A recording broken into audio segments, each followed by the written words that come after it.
რაც უფრო მეტად ვენდობით ჩვენს თავს, რაც უფრო მეტად შევძლებთ ამას.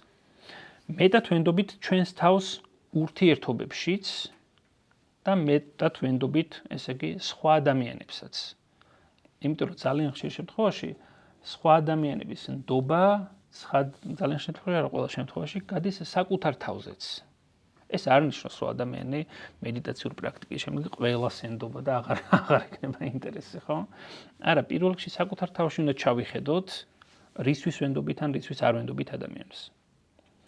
როდესაც ჩვენ თავს ვენდობით ამ შემთხვევაში, ნაკლებად ხვდებით დაცვითები, ანუ დაცვითი მექანიზმები ჩვენში ნაკლებად ირთვება და რეპრესირებული გრძნობები, ასოციაციები, თუ გინდა ვთქვათ, არაცნობიერი წარმოდგენები მით მეტად მოდის ჩვენთან და მით მეტად შეგვიძლია ჩვენ სარკეში ჩავიხედოთ.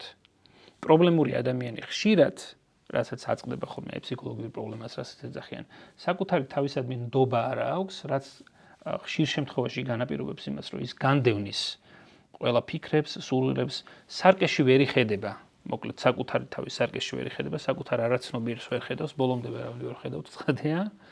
და ეს უარყოფა, რომელიც არის გამოწვეული საკუთარი თავის უნდობლობით, საბოლოოდ არსად არ მიდის.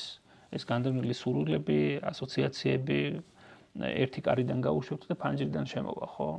დაბრუნდება სიზმრების სახით, დაბრუნდება ფიზიკური დაავადებების სახით და სხვა აქტინგ აუთის სახით ცხოვრებაში ადამიანი რაღაცას აკეთებს, მუდმივად შეიძლება იყოს ასეთი შემთხვევა, რომ ერთი და იგივე ორმოში ვარდებოდეს და ვერაცნობიერებდეს, რომ ამის უკან რა არის. რაც უფრო მეტად ვენდობით ჩვენს თავს, უფრო მეტად შეგვიძლია ჩავიხედოთ სარკეში, მოკეთ ხო, ხანდახან უსიამოვნოა, მაგრამ საჭიროა.